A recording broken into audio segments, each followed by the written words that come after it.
dontaetmuse, author of Tripping Over Canvases, How to Open Your Own Art Gallery with No Experience, and art director here at Above Art Studios, located at 55 Moore Street, downtown New Brunswick, New Jersey. Yeah, yeah.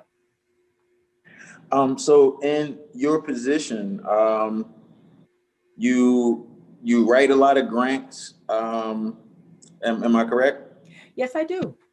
And so far this year, they've all been approved. I'm waiting on two right now.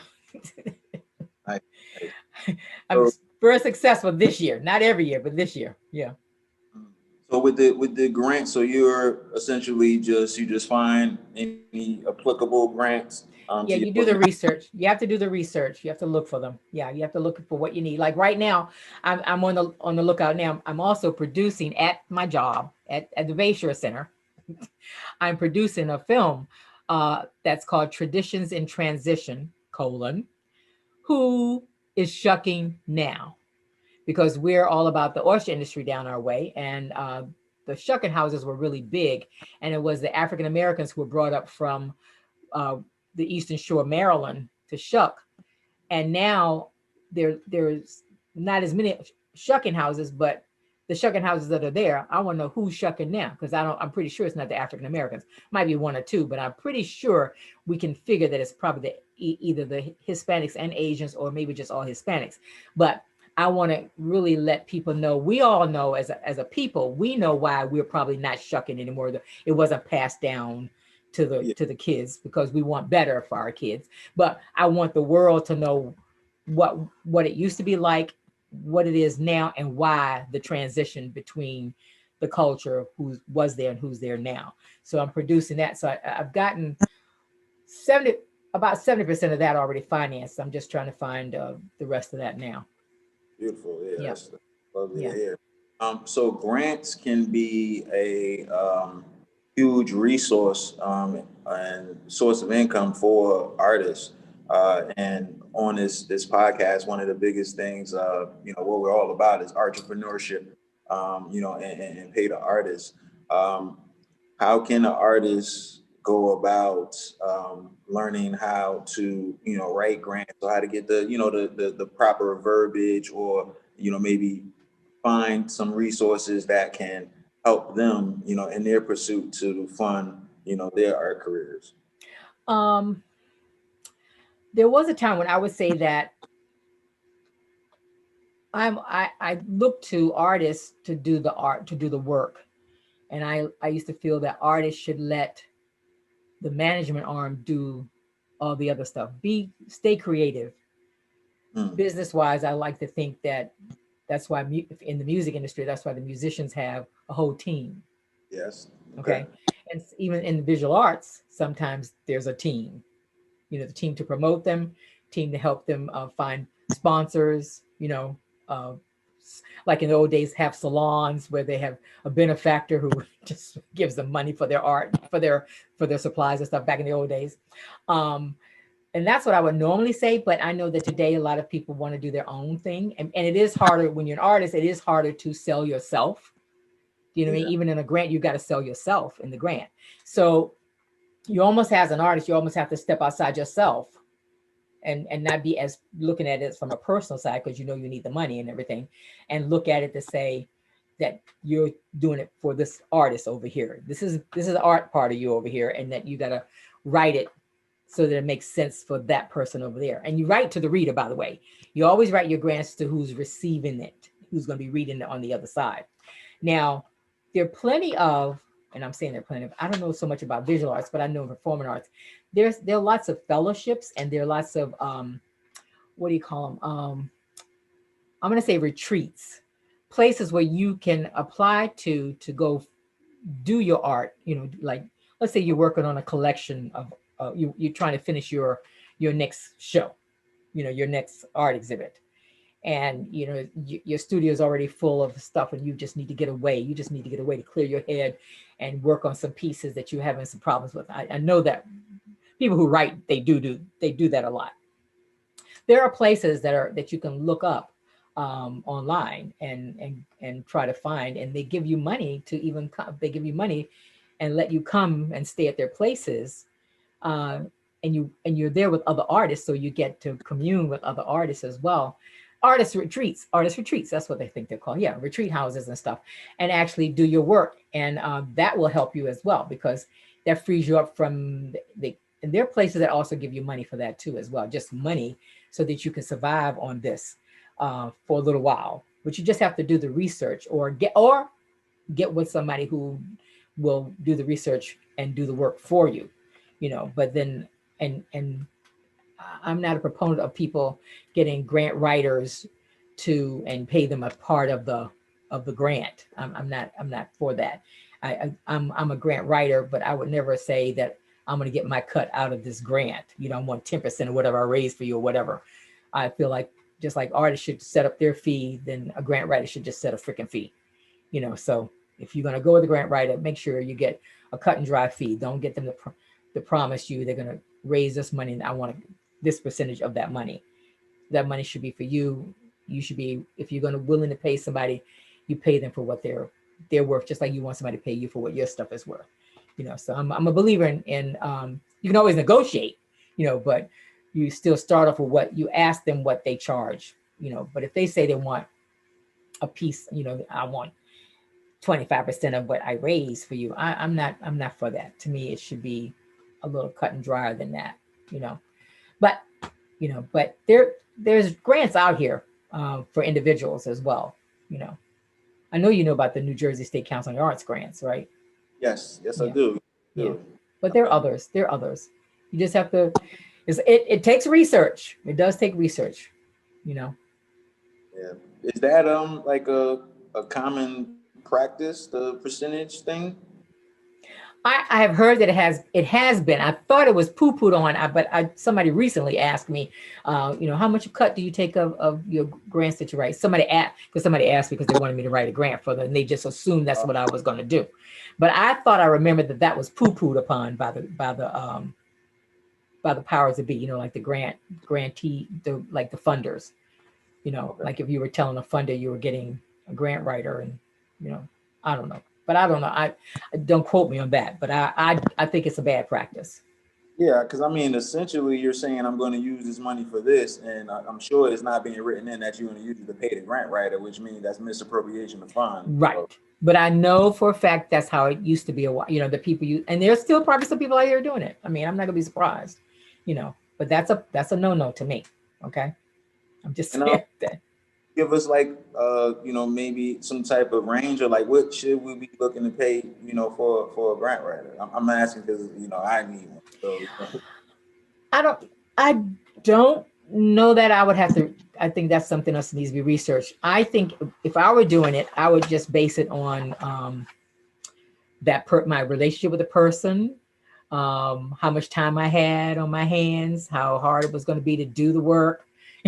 A lot of things that would enter into it, like it may be hardly, it might be $100, it may be $50. Depends on how easy the grant is. Because like if it's a government grant, oh my God, I'm still filling out some paperwork right now on a grant that and it's like only the seventh. I just did the NOAA. There's one National Oceanographic and Aeronautics, NOAA and New Jersey State Council on Arts had a grant that was out where we get some money for an artist, visual artist, and money for the organization. And I'll say it's under $20,000 grant. Okay. And the amount of paperwork that I had to read through, because it was the government, federal government with NOAA, they have so much paperwork to do. It's like, oh my God, I would charge more for that because it's a pain in the ass. Sorry, it is. Like an NEA grant is like a lot of work as opposed to, let's say, some local community foundation, so it depends on how much work is involved.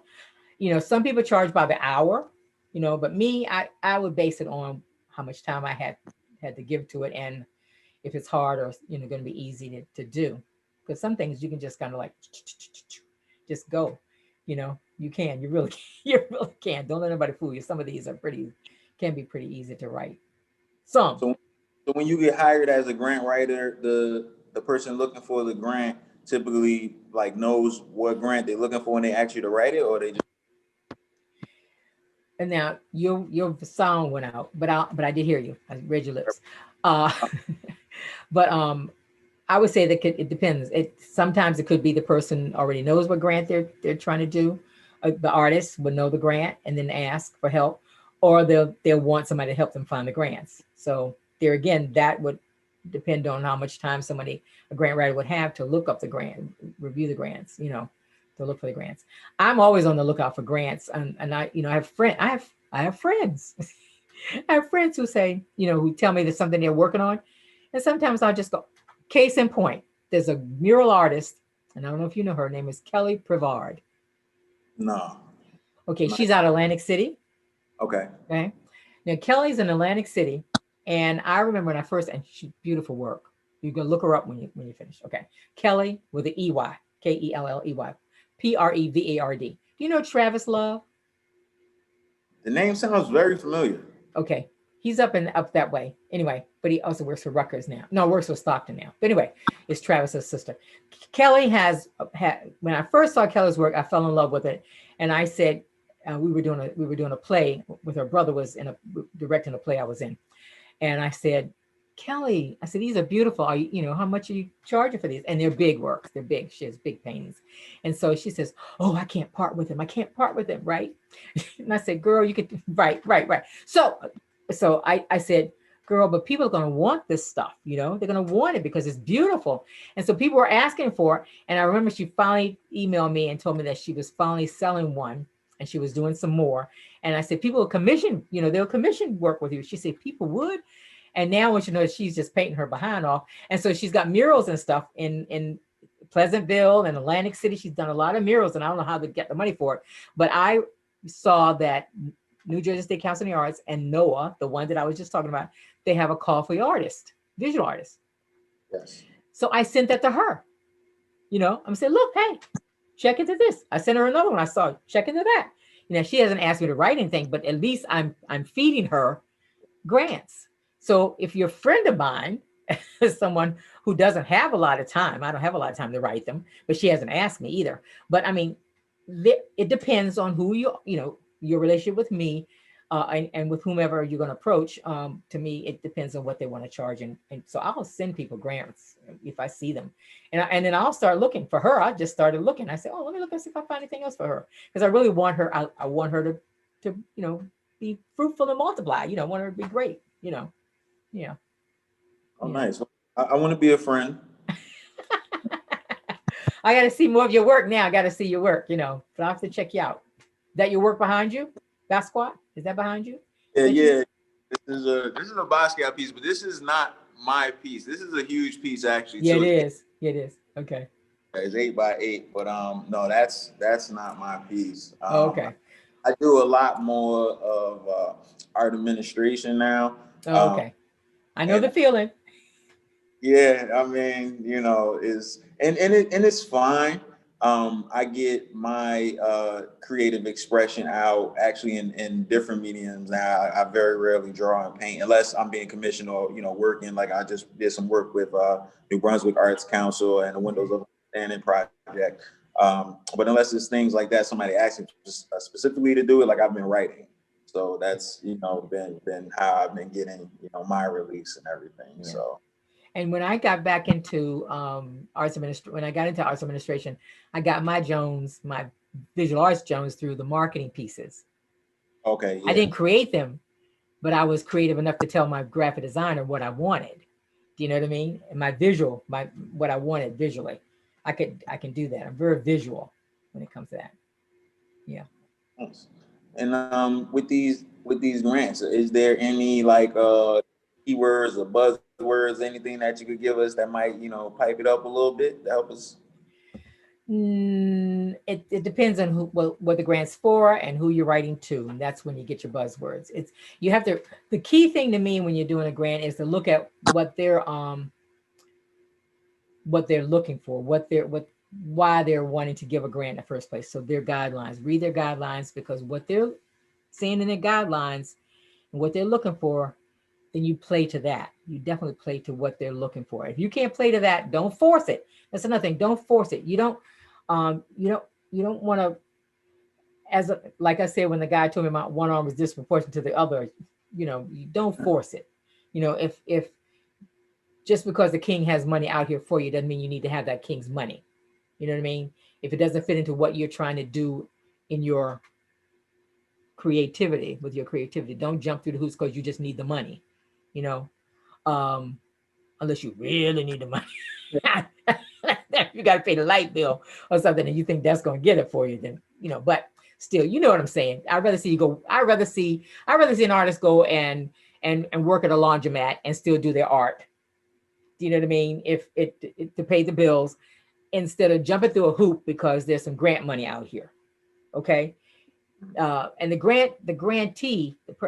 grantor rather, wants people to come to them with with the reason to do the thing that they're wanting to have done. And so the artist should want to do that, not because they need the money for themselves. Do you follow me?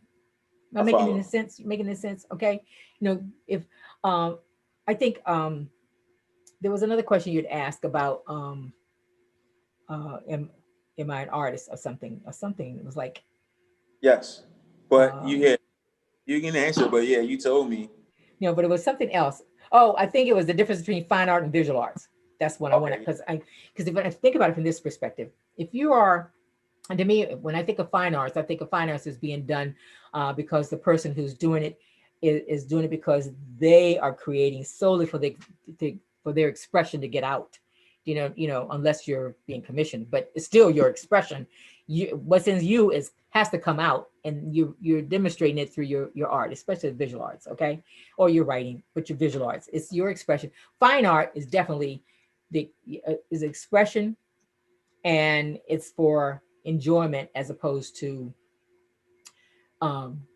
being used as, it could be a vessel, but it's not created because it's being used as a vessel. It's being to be appreciated. Okay, so and visual arts, to me, everything is visual art. I mean, this thing on laptop, it's a design. It's visually, you know. So everything. Okay, so it's just how you look at it. Okay. But to me, when I think of fine art, I think of it's being done for appreciation, and it's an expression of that artist coming out. So I wouldn't want to see someone jump on a grant, or they heard about a grant and they jump on it because they could probably get some money from it. Now, when you read the grant, and the grant gives you the latitude to be expressive purely, and everything that the grant is saying, it's wise one to do it. Just like this one that I just sent to her about the National Oceanographic thing, is really working with the community and coming up with something that's going to convey risk management in the community, development of risk about flooding and stuff. Now, I don't know how the hell the artist is going to come up with that, but if they can come up with something, do you know what I mean? They're going to work with me. You know, thank God I'm a little creative, so I can come up with things. And I've got some ideas myself, but if they partner with me, I may, you know, at least they got another creative soul to go with them. But that would be something that you're jumping through a hoop to do. If that's not what you're working on in your life, your creative life right now, then you may not need to be jumping into that right now. Do you know what I mean? Yeah. So I guess that's kind of like my advice to artists. You know, you don't just do it for the money. You know, if, like I said, go work in a laundromat. You know, go. That's why actors are being, look, what do actors do? They wait tables. Yeah. Okay. All right. They wait tables.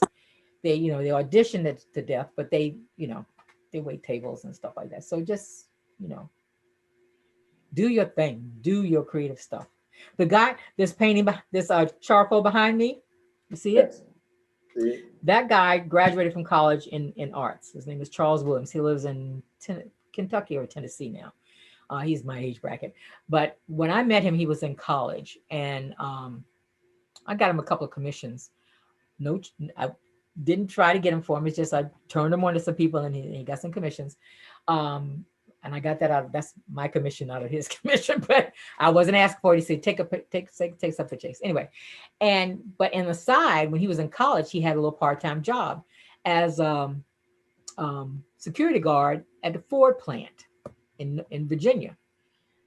Do you know he retired from the Ford plant as the head of security, but he always still did his art and still sold his art and still had a studio on his property bought his home and everything else, and still thrives right to this day in doing his art, and still made a decent living at this security. You know what I mean? But he made it, and he even took his art to the floor plants, because in all his floor plants he did murals and everything in his floor plant. I thought it's so cool, you know. But that's just, you know, one guy back in the day. Listen, Yeah. but that's what we're pushing for now, to create a lot more entrepreneurs, and to, you know, especially let the youth know that you don't have to be discouraged and go into traditional jobs because of perceived safety or security. You know, use your talents and gifts that you've been given to give to the world. So you can all continue to grow and thrive. So that's our mission. And one last question for you. What advice would you give to someone, you know, trying to break into art administration?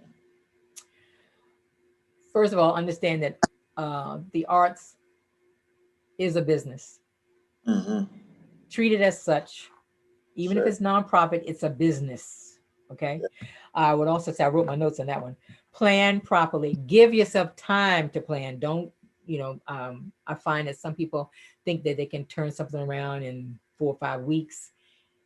Think about it carefully. Make sure you have enough time. Better the error on the side of having something planned out longer and get it done quicker than to jam it up too quickly. I would say plan properly. Know your community that you're working in and working with. Know the community. Get into the community. Don't just, if you don't live there, go there and hang out. Okay. Know your people that you're working with. Think hard and oh, budgets.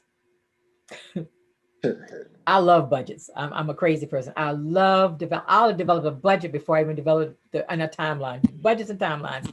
I love them. I love them. I love them. I never thought I'd like budgets in my life, except I did get in accounting, but I thought I hated numbers. Thank goodness for Tandy Instruments. But anyway, so know how to do a budget. Know that a budget is a living, breathing document. So revisit it, Like that. massage it, change it, whatever you have to do. Make sure that you're staying on course, and where you got to fill up, where you got to slow down on this side, got to find some more money on this side, whatever. But keep adjusting your budgets. If you can get some education in arts management, again, it's really still business. Get some. Let me see if I have any other notes I wrote. Always remember it's a business. Plan properly. Those are the big ones. All right. Yeah. Those are huge. Yeah. Those are huge. Mm-hmm. That keeps somebody in line. Oh, and I will say that if you're a founder of an organization, I'm going to give you the founder-driven syndrome stuff ahead of time. If you're a founder of an organization, don't overstay your welcome. Know that is not, you will always be the founder. You will always be the founder. Nobody will ever take that away from you. But if you overstay your welcome, meaning that if you end up that you're just driving it, down, there's a life cycle of a not-for-profit. So when you see that that it's going up there, but then it's kind of like staying there, or you're starting to do a whole bunch of other stuff over here to the detriment of that over there, then let that go. Let that go. It's a nonprofit is supposed to be here for. It should be here. Well, not should be. Most likely, it's here. You establish it for perpetuity, so it's supposed to outlive you anyway. Mm-hmm. And there's some nonprofits that could be here for a season or a reason, and that's fine. Okay. All right. But just think about it from the standpoint, don't stay there too long. Build it so that when you do leave, people will say, damn, she left that place on solid ground. Don't leave it when it's faltering. Leave it on solid ground. Get out while it gets good. That's what I say. Okay. That's my other advice, especially if you're starting an organization as an administrator. That was beautiful. You dropped a lot of gems. Yeah. I will always say, if you're the artistic person and you're the creative one, get you somebody that's business and they're with you. That's why orchestras and theater companies have managing directors and artistic directors, because you need both sides of the brain so that the other one doesn't get bogged down in just all the work. You know, like I said earlier, when you're an artist, sometimes you need to step aside because you're too close to that work, and you need to look at that work and deal with that work. But if you need to have business done, you need to have somebody who's got business, or you got to be able to step outside of your art part, your creative side, and look at it from the business standpoint. And that's kind of hard to do for an artist. Yeah. That's nice. Yeah. Yeah, most want to create art, and that's that. Yeah. And nothing's wrong with that. We want you. That's why I used to say I'm here for the artist. I'm here to help the artist. And I'll tell you something else. Now I got to give advice to artists. Can I give that? And I know how long I'm over your time. I want to say this to artists. Know your price. Know your price. Okay. Doesn't mean you can't negotiate, but don't ask somebody what their budget is. Know your price before you talk to anybody. When they talk to you about money, have a price in your head. Say it. And if they balk, then say, well, what are you thinking? And if they go, wait, oh my God, please, I say, no, baby, no, I'm sorry. That's a little bit too low for me. Can you come up some? So know your price, and you don't have to always stick with it, but come in knowing your price. And I hate for an artist, and my musicians do this a lot. An artist asks me, well, what's your budget? I said, no, what's your fee? Because I may be able to afford it. I may not, but tell me what you charge. And then we'll talk. I should be bold enough, smart enough to be able to handle. If you tell me you're a $1,500 night band, and I know my budget is only $300, that I can't afford you, and I can say, unfortunately, I can't afford you. I say, and I might come and say, well, in my head, I say, oh, well, I don't have to have that. I can get this other band. I can get another band for $150 that I would have paid $6. So maybe I can pay this guy $6. Can you do $6? Can you do $7? So you don't know. So say your price. Okay. Because again, a budget, we've got budgets, but I can finagle a budget, maybe to have a $1,500 band for $800, not 15, but you know what I mean? Yeah. Yeah, we appreciate the discount, definitely. Yeah. Yeah. This was beautiful.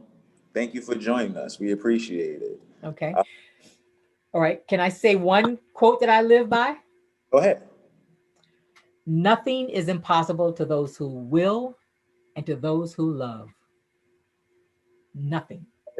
And this has been the Art Life podcast with our special guest, Chase Jackson. Make sure you tune in the next episode. Thanks for watching. And thank you.